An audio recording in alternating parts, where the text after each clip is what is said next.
We got a hour to be together. If at any point you need to kind of bug out or, oh my gosh, this is not what I thought it would be, no offense, go ahead and head out. I'm going to allow some time afterwards too. Betsy said that she can be here. So if we take this beyond an hour to look and ask questions and things like that, please feel free. I like to answer questions as they come up, but if we kind of go off in the weeds, I might say, let's hold off until the after that you'll come up and ask me that question again.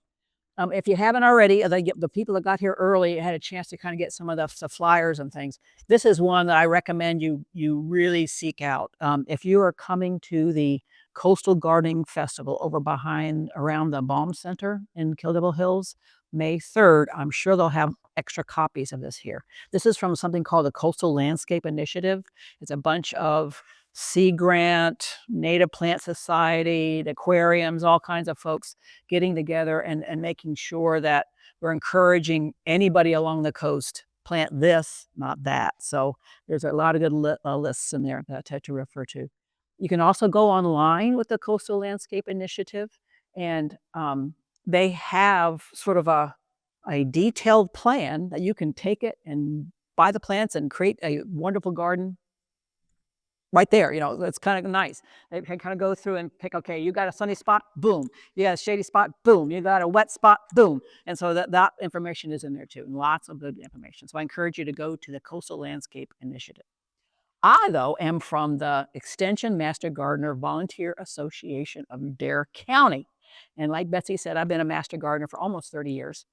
I'm still learning, but these are some of the 20 plants that I like. Are these the only plants I like? No. If you ask me tomorrow what's my list of 20 favorite plants, it'll probably be different. But these are some that I think is important for everybody to understand. Whether you have it in your yard already, or if you see it in your neighbor's yard, or you want to put that in your yard. I'm hoping to give you some ideas and some information on a couple of plants that I think are worthy of having a place in your yard. Questions? All right, everybody's here where they're supposed to be. Cool.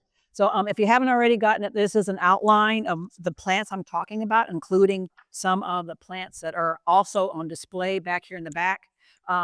Not all of my 20 plants are back here.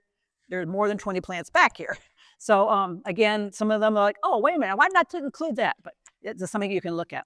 So anyway, so it's 20 plants, plus or minus, that I think you need to get to know. Before we kind of go into the list and the information about each one, I want to make sure we're all on the same page of what do I mean by native. All these 4 plants up there, which ones are native, which ones are not, which ones are exotic, which ones are not. For example, like the purple coneflower on the upper left, is that native? Depends on where you are. So if you are talking about the Outer Banks, no. But does it do fairly well here? Yes. In the right kind of conditions, purple coneflower and all the coneflower family do very well here. Again, they're from North America, but maybe just not here in Dare County. How about that ginkgo in the top middle? Is that native here? Depends on how far back you go. If you were to go back several million years ago, ginkgos were found here. They're in the fossil record. But back during, I don't know how many millions of years ago, they died out here and they still are in China. And so again, normally when we think about native, what was here when the Europeans first got here? Well, you didn't bring something in your pocket. What was here before? How about the dandelion on the far right? Is that native? That's what we would maybe refer to as naturalized. So it's gotten used to our environment. It likes where it lives, but it was, yes, brought in from Europe. Poison ivy? That's been here. That's native. Did you know that actually the French took it back to France, poison ivy, thinking that the oils might be good for herpetic cures? Yes, who knew? But so again, it depends on what we define native. So when I'm talking about native, I'm talking about what was here, 500 years ago. Could that change? Yes. With climate change, with the change, even 10,000 years ago, the stuff that we had here is different than what we have here. So the stuff is coming up from the south, and if you magically came back 200 years in the future, you were able to go forward, you would find maybe some different plants here that are native to our area as it stands at that time. Make sense? Okay. The other thing that's to kind of think about is, how do you find invasive? Can you have an invasive native plant? Yes, you can. Poison ivy is a good example of it, and so is smilax, the one with all the thorns and stuff like that. All those are native. They can get away from you. If given a chance, they will. So again, if you're from the South at all, you know about kudzu and that kind of thing. Um, how do you define invasive? It reads kind of like a realtor's thing. If it's fast growing, if that's the claim to fame, is it fast growing? It means it's probably a very weak structure, and if you have it in a windy area, it's liable to break. No pests. Hey, who wants? Nobody wants pests, but that means it may not have any checks and balances. There's no, the things that kind of keep it in control. Maybe spreading is a good thing for you. Well, spreading means it's going to get out of control. Has anybody ever planted mint, for example, in your? Yeah. Oh my gosh. Yes. Takes over. If you have something that's called uniform, that usually means it's going to be a monoculture. So it's not going to have a lot of variation. That may be something that you want, but it may not be something that would be considered beneficial to your natural environment because of that. Erosion control. Who doesn't want erosion control? Again, that was something kudzu was brought in for. Again, that means it has got very extensive root, and that makes it very hard to get rid of if you decide you don't like it. Easy to grow. Again, who doesn't want a plant that's easy to grow? Mean it's very difficult to get rid of and hard to kill. So again, as we're thinking about some of the plants that maybe you have in your yard, maybe you're thinking, do I want to get rid of that or not? What I want you to consider is your outdoor space as like another extension of your house. What do you want to put in that room? How many of you had a grandma that had a parlor or a living room that no one was allowed to go into? Or plastic fruit, things like that? What I'm encouraging you is to consider your outdoor living space as part of the environment, part of the ecosystem, part of where you live, and that you're inviting birds, you're inviting insects and things to come into your yard to kind of create that ecosystem, to further that ecosystem. Another organization I would recommend you kind of get a hold of is called the Homegrown National Park. Is anybody familiar with that? The name to remember is Doug Tallamy, Tallamy. He is a professor out of Delaware, University of Delaware. And what he's promoting with his Homegrown National Park is that here in Dare County, we are so lucky to have, Wright Brothers and the seashore and the Nature Conservancy and, Coastal Fed and all these little pockets of natural area. But consider if you're a plant or an animal, to go from that polka dot to the next polka dot can be a bit of a challenge, to cross and find a mate and all that kind of stuff.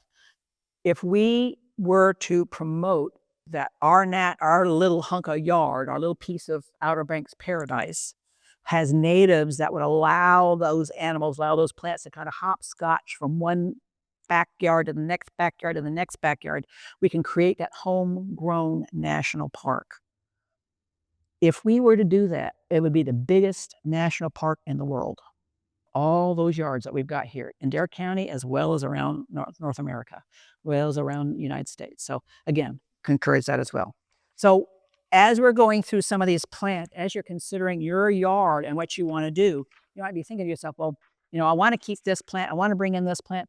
What is it providing to that homegrown national park? Is it providing watershed support? Is it cleaning the water before it goes into our sounds or into our ocean? Is it providing pollinator, foodstuffs of some sort, either for the babies or the adults?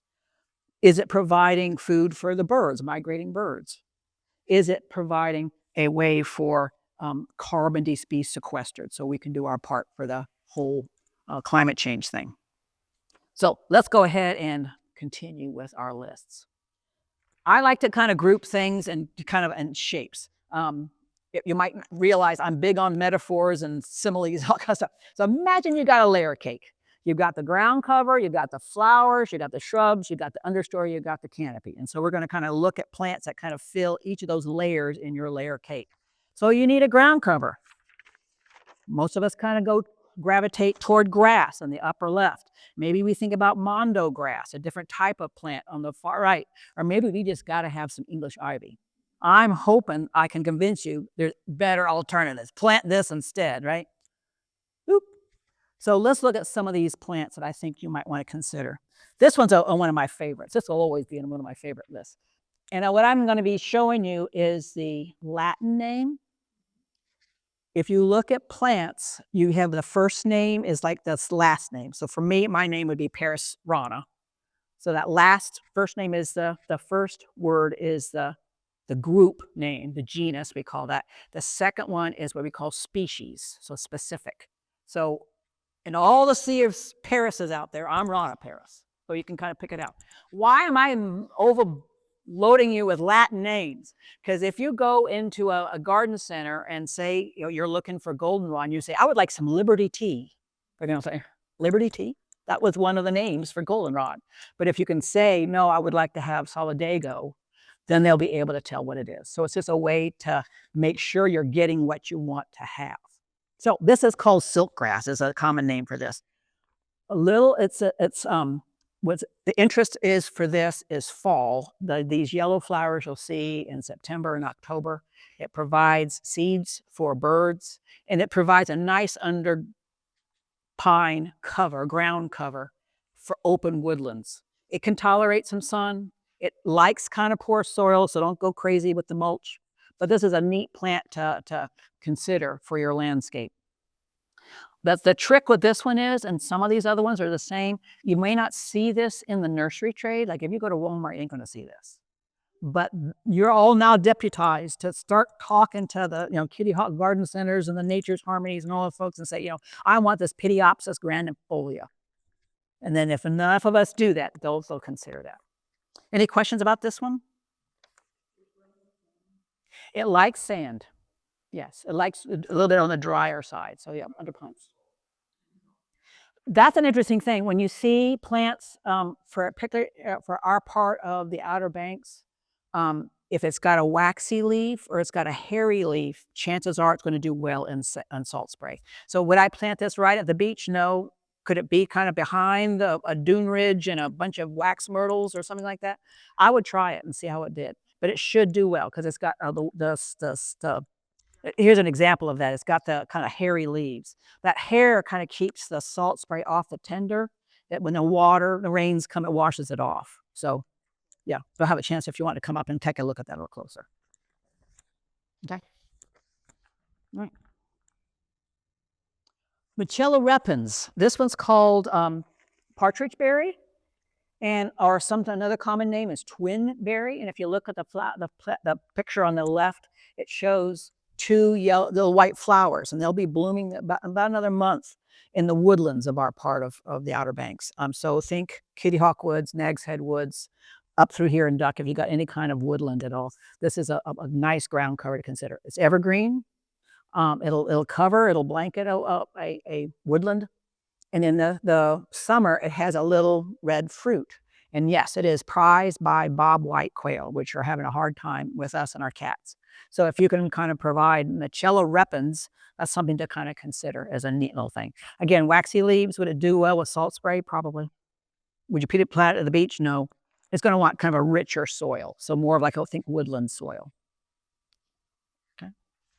And you can divide it with clumps. And so that's kind of a neat way to move it from place to place.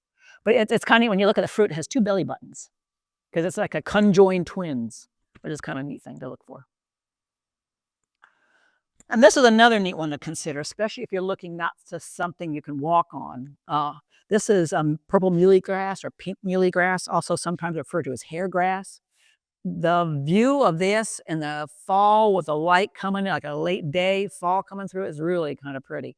But Muhlenbergia is a native grass that sort of forms clumps, but the clumps will fill in and allow you to have a buffer or a row or things like that in your yard. Thin rocky soils, dry woods is another place that can grow pretty well. Tolerates heat, humidity, drought, salt. So it's pretty adaptable. Questions about that? So we had a chance to kind of just hide. Yes. You got your what shape this some of the hard techie so we transit this tower like this.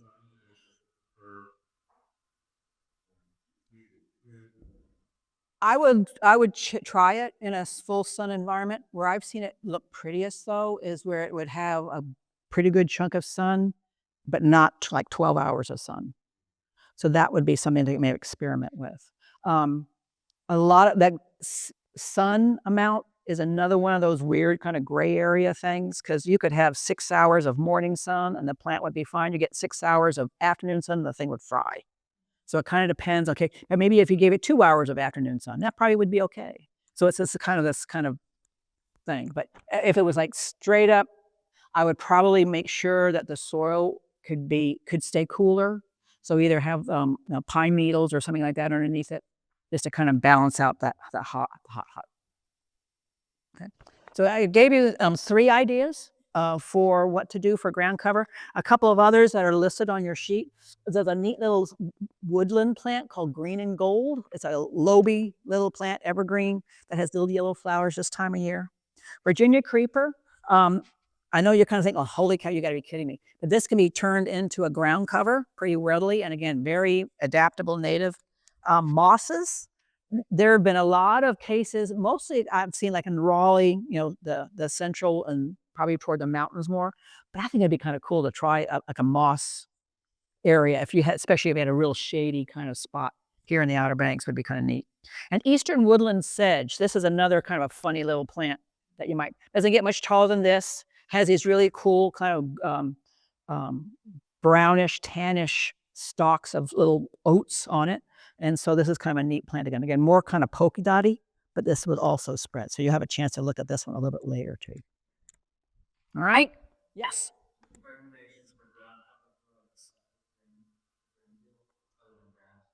Yeah. And that's the thing is I almost would say, let's just do grass.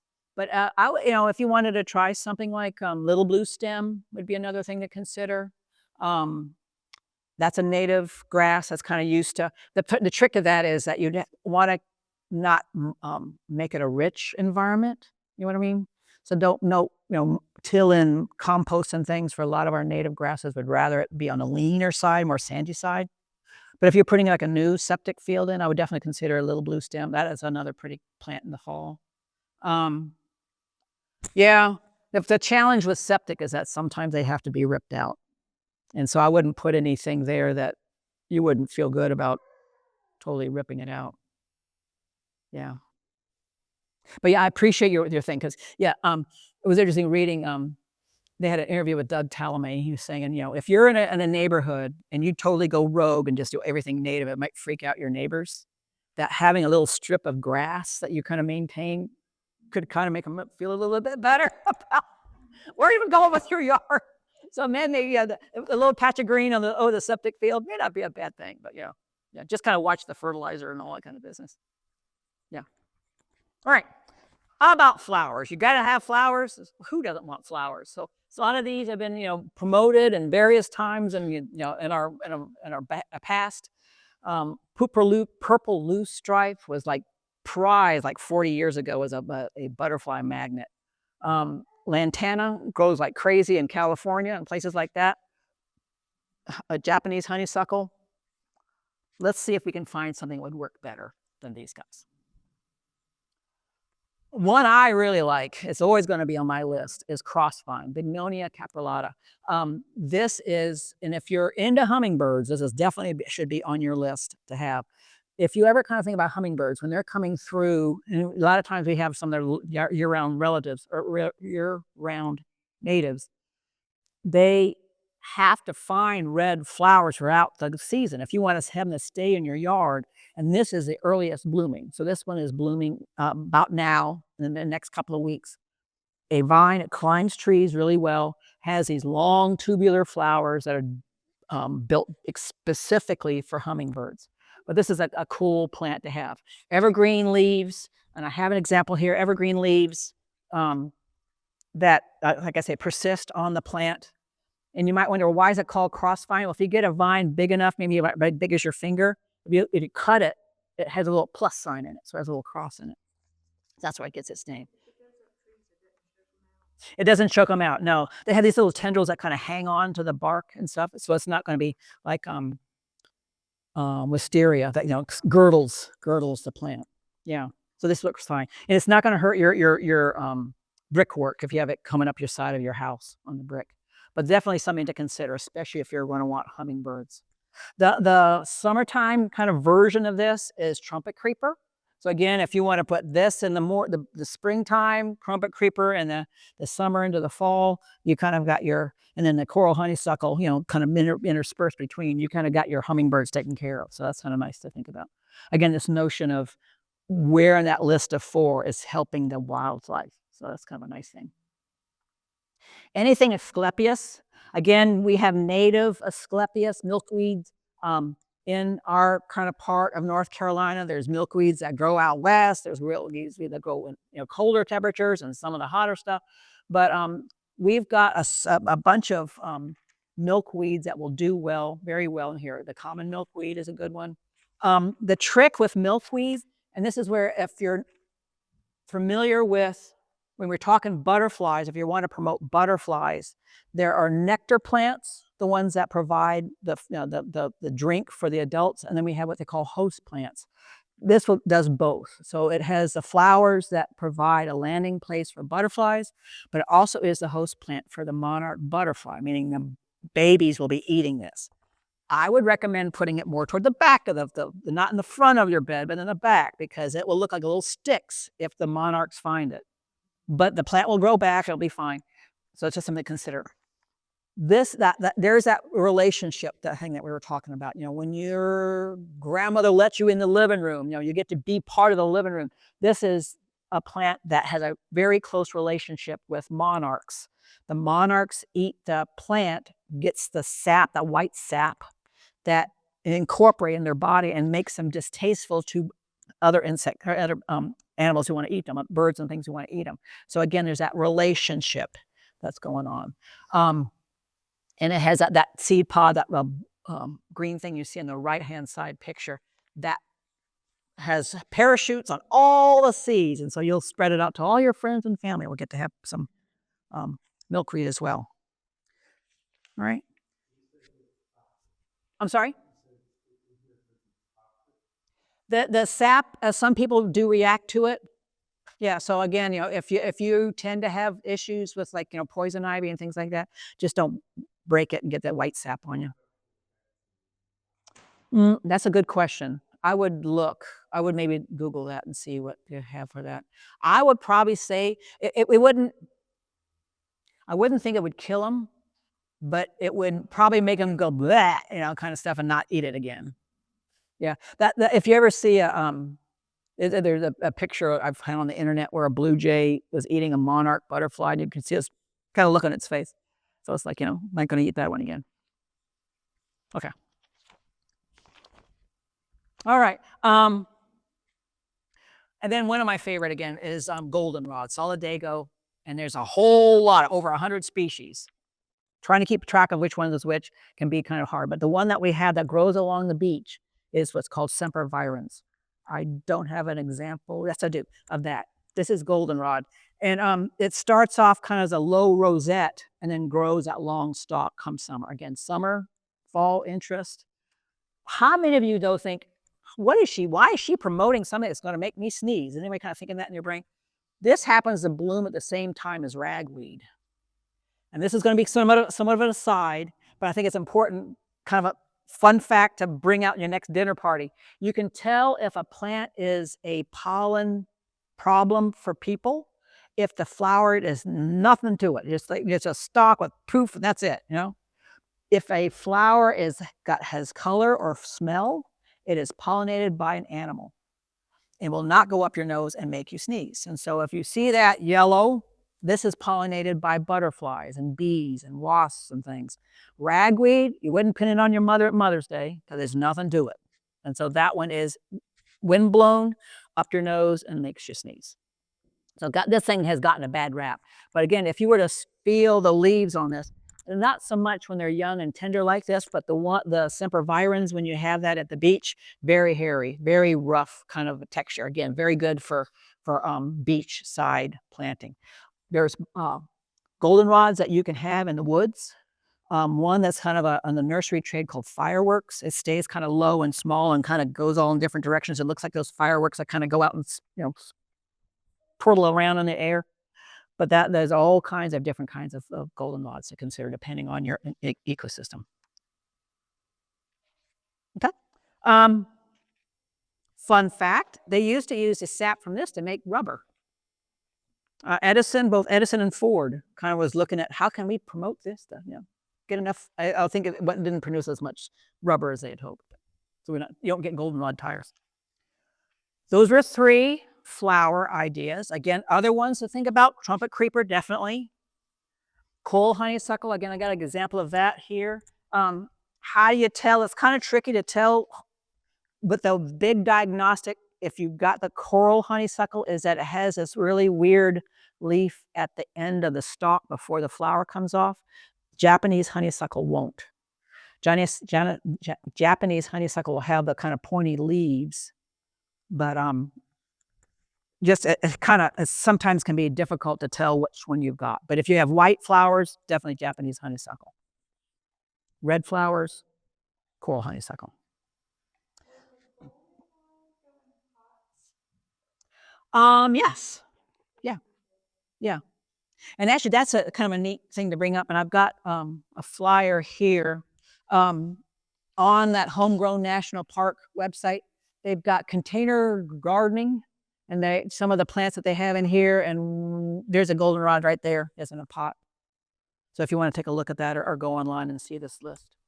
What's kind of neat about that Homegrown National Park, they don't just say, purple coneflower, plant it. They kind of give you a chance to say, okay, this is my little hunk of North Carolina, what could grow here? And so they've gone through and really kind of narrowed down the specific species that grow well in your environment. So if you're in California or North Carolina or Maine or whatever, you can go on that website and say, okay, where do I live in this hunk? And then what kind of plant do I want? Oh, yeah, it's a challenge. Of the bad invasives, it seems to do better with Roundup than some. It can, if you, I'm not a big fan of Roundup, but if you kind of paintbrush it, that kind of controls it a little bit more.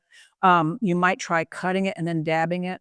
The trick with Roundup is how that pesticide works is it pulls that pesticide into the roots. And so this time of year, Roundup won't work on just about anything because everything is like pushing things out.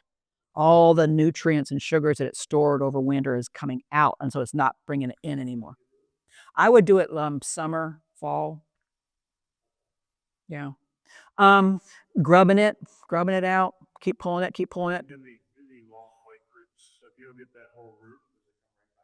It can, yeah. But if you think again, the plants are roots and stems. Essentially, the 2 parts that the plant is. If you keep taking off the stem, the root will eventually starve. Yeah, it's diligence. A lot of things. Smilax is the same way. To really take care of Smilax, you have to dig out that whole little blob, but any little piece left over. But if you keep cutting it, eventually it'll starve. Yeah. Not the answer you wanted. That's I did some build that you jogging, and it does choke out other plants. So wait, this much for flower and everything. Yes, yeah. And there's that kind of list of the realtors, close to the airport. It's like, oh, okay. But yeah, that's the biggest. That's why it was kind of prized when it was first brought over. It's like, hey, look at this root system. It'll kind of hold the, challenge. Let's see, Carolina jessamine. Definitely want to promote this. Carolina jessamine is what we're seeing blooming now. It's that yellow flower that you see in the marshes a lot of times. So if you've got kind of a wettish environment, this is something to consider. Evergreen, very adaptable to climbing trellises and things like that. Doesn't have anything that would hurt your housing or your siding and things like that. But again, this is also another hummingbird. Even though it's not red, the tubular flowers are a giveaway to say this is a hummingbird plant. So this is something to think about too.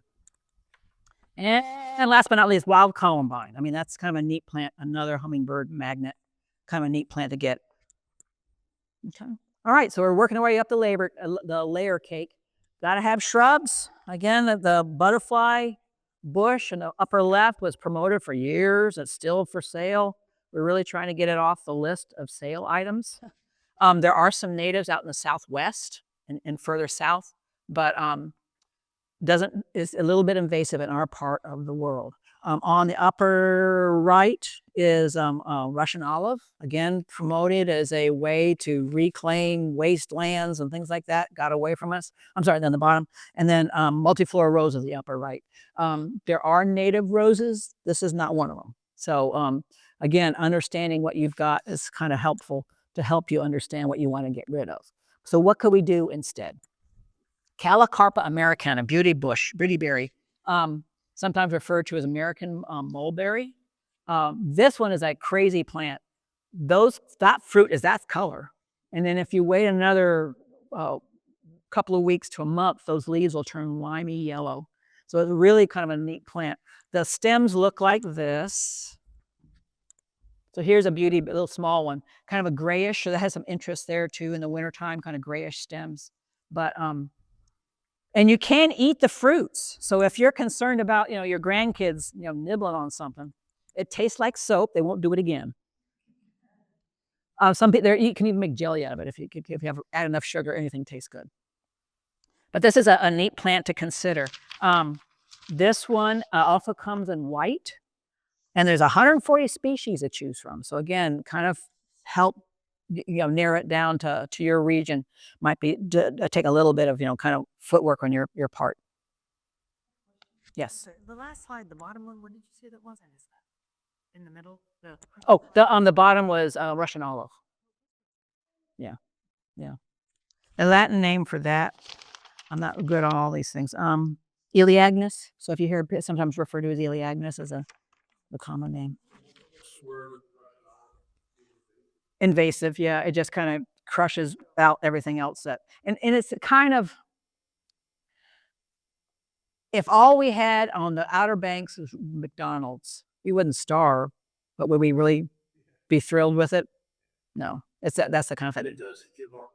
Sure. Yeah, we're nice. You're right on.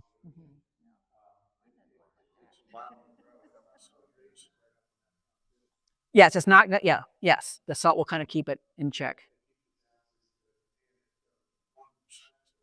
Yeah. Oh, sorry. I think that's a misnomer. It's not the real. My girl and the dog today. Oh, really? Okay. Sure. Yeah. Thank you. Yeah. I guess that's another thing. I think I'm not promoting that we have to have 100% native, but that there's sort of a sweet spot. If we can have 70% of our landscape native, that allows more animals and interaction to be here and to help that kind of get from Wright Brothers to, National Seashore or something like that. And that does not, birds eat this fruit, yes, it's a bird magnet for things like that, but it's like McDonald's. No offense to McDonald's, but I would like my animals to have a little bit broader food choice. Yeah. Okay. The next one, again, is more of a, this one's kind of more woodland. Not going to be as happy in the salt spray environment. And this one wouldn't either. This one is blueberry, and I've got one of those here. Yeah, here we go.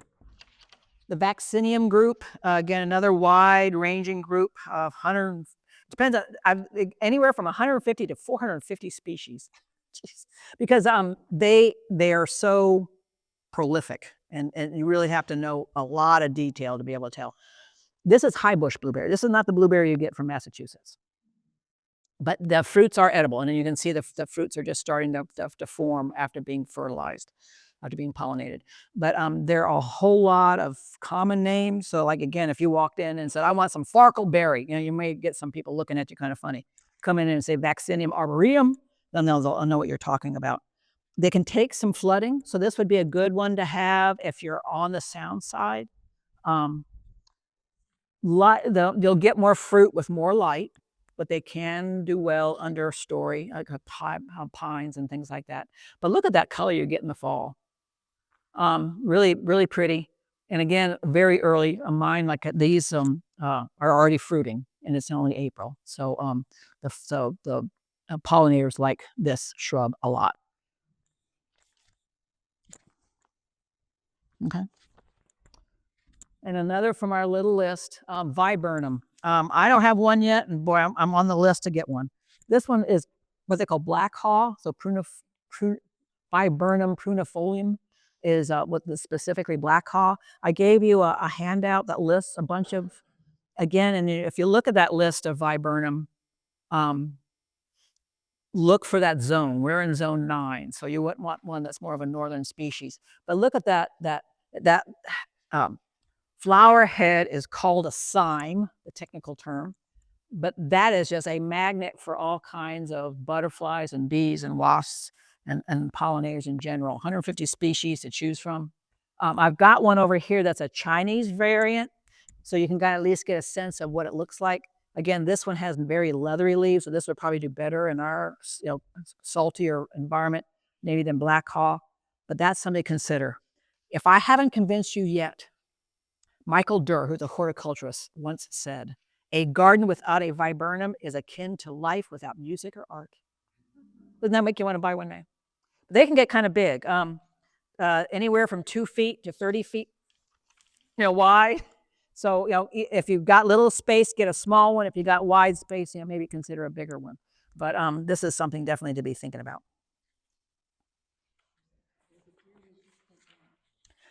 So you've got our 3 shrubs. The other ones to consider, native azaleas. We do have a coastal azalea. It's not going to be as lush and rich as the ones we see that are blooming now, but they, again, provide a food and shelter that's prized by a lot of natives. Wax myrtle. Wax myrtles are a good plant to have for coastal environments. Definitely waxy leaves. And this is a kind of a neat plant to bring home the idea that we here in Dare County are at the floristic transition between the Carolina and Virginian biogeographic regions. Oh, there'll be a quiz later. Hope you'll remember what I just said. This is referred to as southern bayberry. If you're familiar with northern bayberry, you'll find that along our beaches. So where we are here in North Carolina, we've got northern species and southern species kind of overlapping along our coast here. And so this is something that we would find very commonly in the sound side. Northern bayberry would be on the beach side. So if you're looking to do some planting along the beach and you want a shrub like this, northern bayberry, if you're more toward the maritime forest and the sound, get a wax myrtle. This one is changed. It used to be Myrica cerifera, and I can't remember I think it's Morella. I don't know. I could look it up. The Latin name has changed. It's something to consider. Yeah, new genus. I don't have it written down. You may have to look that one up. All right, are we good with shrubs? All right, now let's kind of go a little bit further up that layer cake. Let's think about the understory. These are the trees that will stay somewhere in the 10 to 15 range, high, not feet high. Often you have them kind of as specimens out in the yard. What we got here on the left is Bradford pear. Sometimes you see it referred to as calorie pear. On the middle, we've got mimosa, and on the far right, crepe myrtle. Let's think of something else that we can put instead. What's the problem with these? Again, they serve their purpose. The biggest problem with calorie pear, again, it gets out away from your landscape and out in the wild, and it becomes a kind of a competitor for some of the other ones I'm going to show you. Mimosa is very trashy. It's that issue with stuff breaking off, so it's not real adapted for our part of the world. And crepe myrtle. You don't want to crepe myrtle. You don't want to murder your crepe myrtles. Hard to say. But again, they don't provide the breadth that we want our plants to have. So let's look at some of the ones that we might want to consider instead. Again, this is one of my top favorites. This is serviceberry. Talk about a backstory to the name. This sometimes referred to as serviceberry, shadbush, all kinds of common names. And it relates to a house early in the season it blooms. I like it because I like spring, and this is a harbinger of spring. When this thing is blooming, life is coming back. It's kind of nice to have. I was talking with a gentleman about, I have I had a bunch of native ones. I have my property is kind of in the maritime forest. And I had some native ones that I, cut and moved into more of the landscape. And the landscape ones are not terribly happy. And the only thing I can think of is that it's either the lawn, that little lawn, patch of lawn I got over my septic field, is taking enough water that it's struggling with the heat, and then the lack of water is kind of giving it fit. So I have to kind of baby mine a little bit more. Is that a kind of a sign of climate change, kind of rearing its head in our part of the world? I don't know. But look at that color on the far right. Lemony, orangey, yellow. Springtime flowers. Thing is covered in pollinators when they start waking up. So it's a really neat little understory plant to have. 60 different varieties. And this is the host plant to a cedar waxwings and striped hair streaks. So if you're into butterflies, this is a tree to think about. Ilex vomitoria. You'll never forget that name once you learn it. This is Yopon holly. And again, you'll find this all over in the swamps. Body Island's got slew of them. And Body Island even got some orange variants. And so you can see the little flowers that are blooming. This will make you sneeze. But they are used by insects too. And so that's something to kind of think about. Lobe leaves, evergreen, but a neat little thing. This is an adaptable understory. You can cut it back to make it more like border-ish. You can limit and kind of make it more tree-ish. But it takes a lot of abuse and doesn't complain too much. It will spread. So just kind of FYI, I think I found it spreads more the more I prune it. So if I say, I want you to be this size, and it says, I'm going to show you, and it kind of sends somebody off, in another part of the bed. But the red fruits are prized by all kinds of migrating birds. Very iridescent, but you can find some that are sometimes a kind of an more orangey color, and kind of a neat little plant to have. All the ilexes do well here. So if you've got, there's a lot of Chinese, Japanese versions of different hollies that do well here. Our American holly, the one that you would find more in the maritime forest rather than the sound side, like this thing can take. Again, same kind of habit. Why Ilex vomitoria? Well, again, the native plant that was here when the first English settlers came, so the whole 1585, 1587 crowd, they noticed that the young men would make a drink out of this and throw up before battle. You can also process it a different way, and next time you're low on Folgers, go chew on this because it's got caffeine in it. So again, they would make a drink that they could drink for caffeine. They made another drink that would make you throw up. So hopefully you know the person making your coffee. Neat plant. And then the third plant to kind of draw your attention to is sometimes referred to as devilwood, or my brain just went blank. American olive. And this is the one I'm thinking that these are the olives you can, they're not much to them. There's going to be a lot of big pit. But I usually refer to it by its old genus name, Osmanthus. So if you ever hear people refer to Osmanthus, that's this plant here. Again, evergreen, waxy leaves, kind of built for the coast. It has opposite branching though, whereas the red bays and the other live oaks will have alternate branching, where one branch leaf comes off and another one comes off later. And so this one's a little bit different. But again, understory tree, kind of a nice habit, nice form, very prolific with insects. So good to have for that. Sunny location if wet enough soil. So again, if you're thinking, I've got a really sunny spot, make sure it's kind of a wetter soil for that. All right, so we did our 3 understories. Let's think about some other ones that listed. Black cherry. Again, that one is second only to oaks as a really good source of insects for birds to eat. So if you love your chickadees and robins and things like that, they're going to be eating the caterpillars that are eating on this. And so this is a good plant to have. But the black cherry is a neat one to think about. Sumacs. Again, this is a sumac, staghorn sumac. Again, they have the multi-leafed. This is one leaf. Give you an idea, but it's kind of a neat habit. Again, red fruits in the fall. Definitely neat for that. Let's see, what else on my list? Red bay. This is another one. This one is having a little bit of trouble in some places. It kind of seems to be tree by tree. This is not the problem. This is, again, one of those symbiotic relationships. The insect injects their eggs, she'll inject her eggs in between the layers of the leaf and make these little warts. It doesn't hurt the plant. Plant could care less. But then that becomes food for birds. And so if you've got one that's got those little lumps, don't need to call the master gardeners and say, what the heck's going on?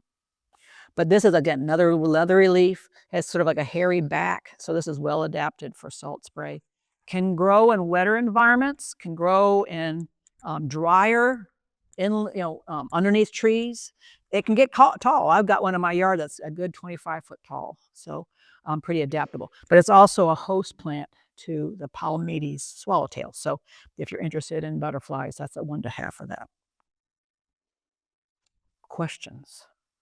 All right, let's talk about the big guys. If you've got new property or you've got a big space or whatever, you're going to need a canopy. Maybe you want a border, separate you from your neighbors. This is some of the stuff that's traditionally used. Leyland cypress is on the left. Tree of heaven is on the upper right. And sawtooth oak, a Chinese variant. There's other things you can use instead. So let's look at some of those.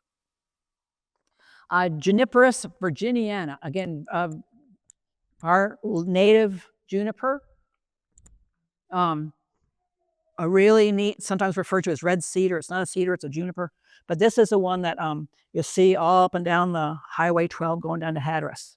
There is a subvariant of this that grows down there. Again, well adapted for salt spray and leaning over in a hurricane and things like that. But look at those gray blue fruits. Again, very prized by a lot of different animals. You have to have a male and a female. So you can kind of tell if you get one of these that doesn't have the blue fruits, that's part of the boy. But chances are that somebody's going to have a juniper in your neighborhood. So it's something to consider. Again, you can stand those up as a row along a fence or something like that, a border if you want. The next one is the heavy hitter. Any of the oaks. If you can grow an oak in your yard, please do. This is the top plant for promoting pollinators because there's all kinds of caterpillars that eat on it. You think, well, I don't want a tree that's going to attract caterpillars. The way to determine that is if I'm the tree or I'm those folks in the back are the tree and I'm the person looking. If I can't see the caterpillars, then that's fine, isn't it? Yeah. So that, chances are it's not going to be overwhelmed by it. But if you like little birds, little songbirds, they're not feeding the seeds that you put out in your seed thing. They're feeding them caterpillars. Because think about it. Our baby kids, we don't feed them, steak or, something hard. We feed them squishy stuff, applesauce and yogurts and things. And so you want a caterpillar that's squishy, a little bite-sized blob, right? So any of the oaks are good.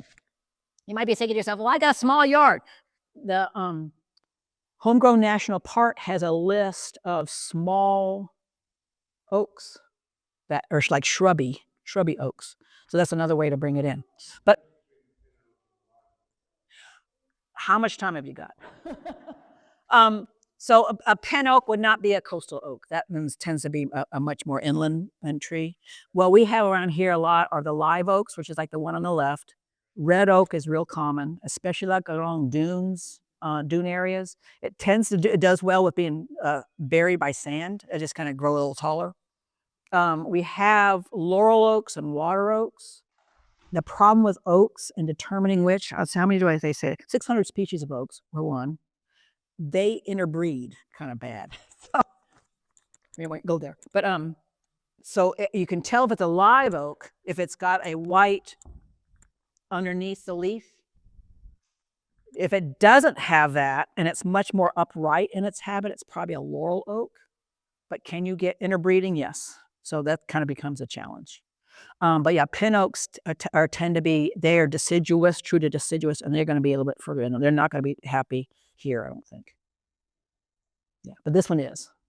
This is the one. This is the iconic. And again, that floristic transition between the Virginia and Carroll, this, we're pretty much in the northern range of live oaks. They work their way south and over toward Texas. You find them sometimes in Virginia Beach, kind of area, but we're kind of at the northern range of that. But again, are they considered heritage trees? I know some towns have been trying to get people that if it's a certain size, you can't cut it down, kind of thing. Is that what you mean? Is it? Yeah. Yeah. Unless you substitute it, you size tree in nothing. So you take out something big, there's 12-inch tree. You even come back with, or tree, you come back to 3 4-inch trees and replace it. Yeah. But you can't take down the hair tree without that plan. Yeah. And I think Nag's Head is also kind of doing that kind of stuff too. Is anybody from Nag's Head? I'm on the beach, so we don't have any trees. Okay. You could have a live oak though. It would, yeah. I would probably put it on the lee side of your house, and it would probably stay real low and wide. It's not going to be tall. But yeah, I don't know specifically which towns or which counties, but I would say it should probably be on the list if it's not. Yeah. These are slow growing. These, along with things like hickories and dogwoods and some other trees, have a fairly substantial tap root at first, and then they do the widespread stuff. And so I would say I would not, if you were having somebody plant a tree and they say, well, I'll bring you a 20-gallon live oak that's this big or whatever. I said, no, thank you. Give me something smaller, because chances are the smaller one you could get it established and then it will kind of take off. Whereas you got something that's got that taproot boogered and the roots all cut, it's not going to be happy. Yeah. Yeah. Yeah. But yeah, any of the oaks are good. Again, you're not going to get fall color with the live oak. Red oak, though, we got scarlet oak, lovely color, great for wildlife, great for as a heritage tree, as a landscape tree, as a specimen tree, if you're interested in that. Just to give you an idea, 600 species, 50 in the eastern United States, 11 in the Outer Banks, oak trees. So again, there's a lot of oaks out there, and they're having fun. So as long as it's an oak, I don't care. Last but not least, the tree everybody loves to hate, but is really good with the notion of carbon sequestration, is our sweet gum. I know the gum balls drive you nuts, but in terms of taking that carbon and locking it in, it really does a good job. And look at the color. And then it kind of depends on which tree, each individual. Some individuals turn yellow in the fall, some turn red in the fall. I haven't been able to find if it's just light or what, but that's like the blonde versus brunette. So if you're lucky enough to get the red one, that's kind of cool. Host to the imperial moth. That's that big kind of yellow one with the pink blotches on it. So if you're kind of into moths, that's kind of neat. Also host to a Luna moth. That's the green one with the long tails. And the Prometheus, dark gray with red blotches on it. So again, and then that's going to be good for the wildlife, the birds and things to feed their babies something squishy. Other ones to consider, and again, I've got some examples. Pines. We are the land of the longleaf pine. This is the longleaf, and this is the loblolly. So it's like, dang, how are you supposed to tell the difference? This has a very different habit. This one, when you get it, will look like a tuft of grasses. Like, wait a minute, you're selling me grass? No, it does that grass stage for 5 years before it finally starts to grow. This one is obligate fire, needs to have fire in order to have the pine cones release the seeds. This one does not. And so that at the time when the first Europeans came, this was the pine of their county. Now it's a loblolly. But either one of those is good to have. Again, very straight, very tall, but something that's kind of good to consider as a host. And I think you're thinking, good grief, Ronald, what about hurricanes? The challenge with some of these canopy trees is that they have friends, and when their roots kind of go out and find the other friends, they help each other during times of high wind. If you go in and say, well, I don't want all of these, I just want that one, chances are you won't be happy because all his friends are gone. That works with pines too. That, you know, they're built to kind of, that round cylindrical allows the wind to go around them, and the needles don't create drag, and so they're fairly well adapted.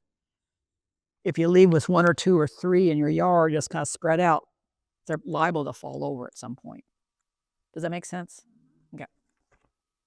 Bald cypress, again, if you have kind of a, they're adaptable. If you have a wetter area, they'll probably be really happy. If you have a drier area, you get them established, bald cypress actually do well in the landscape. And red maple, real good plant to have. Again, fall colors, neat, early blooming. So again, you've got a nice range for those things. So that's the list. If you want to see more of this kind of stuff, if you're not familiar with our Arboretum, Outer Banks Arboretum and Teaching Garden in Kildare Hills behind the Baum Center on Mustian Street, I would encourage you to go. We've got all kinds of labeled plants out there. Again, I would encourage you to talk to your friendly nursery person and ask them to have some of these plants on hand. The trick with nursery, again, I didn't specify it enough at the beginning, ask for nursery propagated, not nursery grown. Nursery propagated means that they've taken cuttings or they've taken seeds and they're growing them in their flats. Nursery grown means they went out there in the woods and dug them up and brought them in. And that, again, we want the stuff that's staying out in the environment to stay in the environment, but we can propagate it for us to use and to create our own Outer Banks places for animals and plants. Did anybody learn anything new today? Good. Is anybody going to go home and start Googling, what about this plant? What about that one? Good. That's what I want to hear.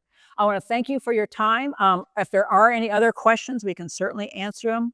And then if you want to come up and look, just to let you know what else I've got. If you want to do a soil test, I think at the end of the month, it may be May 1st, these are free to get done at our agency office in Raleigh. I always encourage you to do a soil test just to see what you've got. You already saw that plant this instead, and I only have 1 or 2 copies of this, but this is another one of these coastal initiative, landscape initiative plants. It talks about that. I have a few copies of the wildflowers, again, along the highways. And if you want to take a magnet that remind you that Ask a Gardener, you can call us, you can email us your question. We are also at the Baum Center on Wednesday mornings from 10 until 11, 9 to 11. If you have a gardening question, bring it, and then we'll try to answer it there as well. But I want to thank you for your time, and go forth and plant. All right, I'll be here to answer more questions.